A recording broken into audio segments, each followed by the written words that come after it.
Hello everyone, welcome back to my YouTube channel CY competition classes. आज की इस class में हम पीजीटी केमिस्ट्री 2021 का पार्ट सेकेंड डिस्कस करेंगे। इसके प्रीवियस पार्ट में हम क्वेश्चन नंबर 1 से लेके 8 तक के क्वेश्चन डिस्कस कर चुके थे। अगर आपने अभी तक प्रीवियस वीडियो को वॉच नहीं किया है तो हमारे चैनल की प्लेलिस्ट पे जाके प्रीवियस वीडियो को वॉच जरूर करें। क्वेश्चन नंबर 9 देखेंगे हम किस तरीके से पूछा गया था। यहाँ पे आपको एक रिएक्शन दी गई थी ऑर्गेनिक केमिस्ट्री का, पूछा था रिएक्शन कौन सी रिएक्शंस होगी। तो this reaction is the Chichibabin reaction. Chichibabin reaction है। यहाँ से कार्बन लेमिन रिएक्शन क्या होता है, चीची-वेविन, सैंडवेयर, सारे रिएक्शंस आप अपनी नोटबुक में नोट करेंगे। आने वाले नेक्स्ट वीडियो में हम इसका सोल्यूशन पार्ट भी प्रोवाइड करेंगे। अभी हम सिर्फ क्वेश्चन पेपर आपको प्रोवाइड करा रहे हैं जिससे आपको एक आइडिया लग जाए कि किस तरीके से अभी जो लेटेस्ट एग्जाम 2021 का हुआ था उसमें क्वेश्चन किस टाइप से पूछे गए थे, एग्जाम पैटर्न क्या होता है, सिलेबस क्या होता है, और भी प्रीवियस ईयर क्वेश्चन के लिए हमारे चैनल की प्लेलिस्ट को विजिट जरूर करें। क्वेश्चन नंबर 10 है, NaCl and NaNO3 react in liquid N2O4 to produce. तो जब भी ये रिएक्ट करते हैं तो आपको जो प्रोडक्ट मिलता है, प्रोड्यूस करते हैं N2O4 एंड NaCl प्रोड्यूस करते हैं। अगला देखेंगे आप, in the following reaction product A and B respectively are. यहाँ पे एक रिएक्शन दी हुई है और पूछा था प्रोडक्ट क्या बनेगा। तो इसका जो राइट ऑप्शन होगा वो ऑप्शन सी होगा। यहाँ से देखिए ऑप्शन सी राइट आंसर होगा। जब भी NaOH और Cl2 की रिएक्शन कराते हैं तो आपको NaClO3 मिलता है। अगला क्वेश्चन देखेंगे, एक क्वेश्चन रिलेटेड था NaS3 एंड H3O प्लस की स्ट्रक्चर थी। यानी विस्पर थ्योरी आपने पढ़ा होगा, तो ये क्वेश्चन अगर आपने विस्पर थ्योरी बहुत अच्छे से पढ़ा होगा तो इस क्वेश्चन को आप बहुत अच्छे से कर ले जाएंगे कि इस क्वेश्चन का राइट आंसर क्या होगा। तो इसमें आप देखेंगे इसका जो राइट आंसर होगा वो डी वाला होगा। अगला क्वेश्चन है 13, इसमें एक Ym2 प्लस आयन दिया। यम का मतलब है मेटल, +2 फार में है, कॉम्प्लेक्स बना रहा है MH2O6 2 plus MEN3 2 plus MBr6 4 पूछा है कि इसका कलर क्या होगा। तो इसने आपने विबग्योर से आप कलर इसका निकाल सकते हैं, तो ग्रीन, रेड और ब्लू होगा। ऑप्शन सी राइट आंसर होगा। सारे क्वेश्चन आप सॉल्व करेंगे, आने वाले नेक्स्ट पार्ट में हम इसके सॉल्यूशन आपको प्रोवाइड कराएंगे। क्वेश्चन नंबर 14 है, which of the following is responsible for lesser pressure for a real gas in comparison to an ideal gas. तो इसके लिए जो है वो रिस्पांसिबल वो क्या है, इंटरमॉलिक्यूलर फोर्सेज है। Option D is the right answer. अगला क्वेश्चन यहाँ पे पूछा है the order of the reaction, कि किस आर्डर की रिएक्शन होगी। तो order of reaction is most important for the PGT chemistry exam. First order, second order, third order, सारी रिएक्शंस आप याद करेंगे। तो ये जो भी रिएक्शंस है ये फर्स्ट आर्डर रिएक्शंस है। 16 है, which is very reactive in phenolphthalein. जब भी आप फिनोल्थेरिन का स्ट्रक्चर बनाएंगे तो उसमें आपको बताना है कि जो सबसे ज़्यादा रिएक्टिविटी, सबसे ज़्यादा रिएक्शन किस पोजीशन पे होती है। तो 9-10 पोजीशन पे, 9 और 10 वाले पे। 17 क्वेश्चन है, the surface area of an adsorbent is calculated by using following equation. तो सरफेस एरिया जब भी आपको बताना होता है किसी एब्जॉर्बेंट का तो आप बेट इक्वेशन यूज करते हैं, बेट इक्वेशन। अगला है, monobasic acid has a dissociation constant. यहाँ पे डिसोसिएशन कांस्टेंट गिवन है 25 degree Celsius. Its degree of dissociation at a concentration of 0.20 mm at the same temperature. तो इसका डिग्री आएगा 0.00949। अगला है the example of a vat dyes. तो जितनी डाइज हैं आपकी, indigo, alizarin, malachite green, methyl orange, सारी डाइज का मैंने कंप्लीट वीडियो अपने चैनल के प्लेलिस्ट में अपलोड कर दिया है, क्योंकि डाई is the most important of your PGT chemistry exams. तो इसका राइट आंसर क्या होगा, इंडिगो होगा। अगला है 21, question number 20, in UO2 NO3- the coordination number and geometry are. तो आपको बताया गया था कि NO3 बाइडेंटल लिगेंड जैसे बिहेव करता है अगर जो भी आपका मेटल है वो हायर एटॉमिक नंबर का है। तो यूरेनियम है, यूरेनियम के साथ ही बाइडेंटल लिगेंड जैसे बिहेव करें। तो 3 × 2 हो जाएगा 6 हो जाएगा, और 2 यहाँ पे O2 लगे हैं यानी 8 हो जाएगा इसका coordination number, and hexagonal bipyramidal होगा। Option first is the right answer. अगला होगा 21, a photochemical equivalence can only will applied to primary processes, this statement was given by, ये स्टेटमेंट किस साइंटिस्ट ने दिया था? तो इस स्टेटमेंट को बोडेनस्टन ने दिया था। Option B is the right answer. अगला क्वेश्चन है फोरोमोन्स का फार्मूला पूछा है कि what is formula of phorones. Phorone का फार्मूला जो होता है, ऑप्शन ई वाला इज फर्स्ट वाला क्या है, राइट आंसर होगा। यही फार्मूला है आपका फोरोन का। तो आप देख रहे हैं कि क्वेश्चन का लेवल बहुत ज़्यादा हाई नहीं होता है। अगर आपने इंटरमीडिएट बहुत अच्छे से तैयार किया है, एनसीईआरटी की बुक्स आपने पढ़ी है, आपका पीजी और यूजी बहुत अच्छे से क्लियर है, तो आपका पीजीटी केमिस्ट्री में सिलेक्शन हो सकता है। आपको परेशान होने की ज़रूरत नहीं। आप ज़्यादा से ज़्यादा previous year question paper solve कीजिए, देखिए किस टाइप से क्वेश्चन पूछे गए हैं। अगला है 23, in the above reaction in the nitration mixture HNO3 base act as a.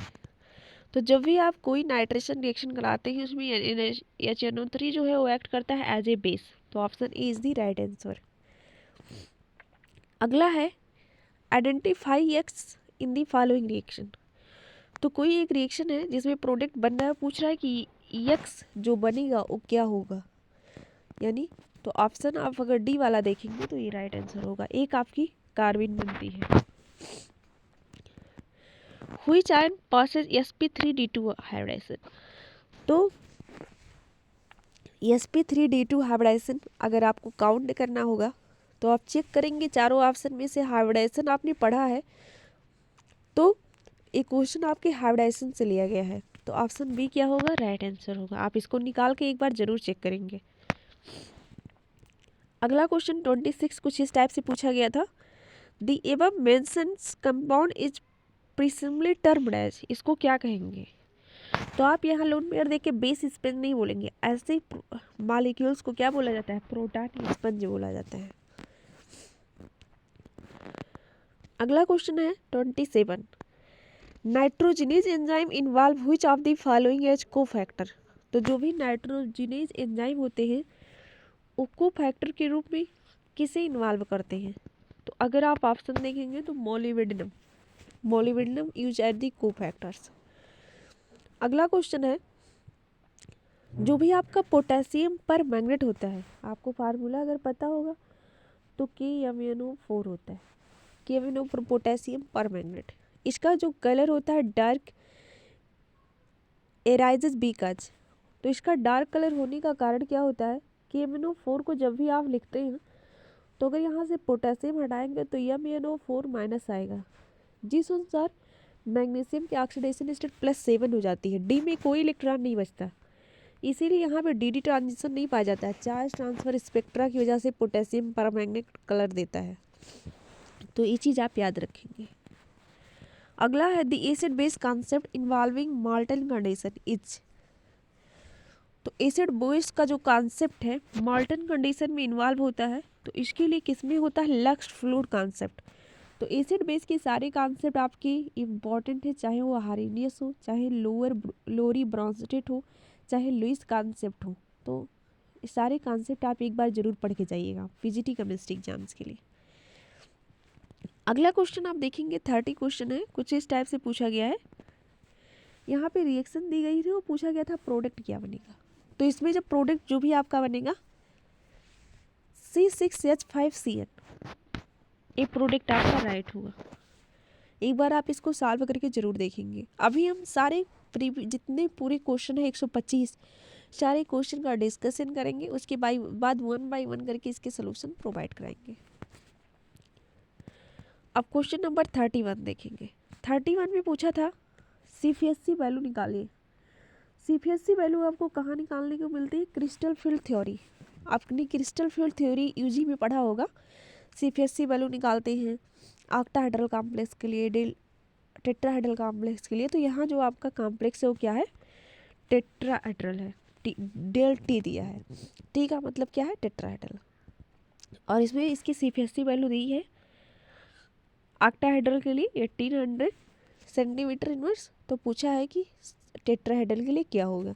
तो इसको जब आप कैलकुलेट करेंगे 4/9 इंटू डेल ओ, यानी 4/9 से जितनी वैल्यू दी है ऑक्टाहेड्रल की उसको कैलकुलेट करेंगे तो आपका आंसर आएगा 8000 सेंटीमीटर इनवर्स।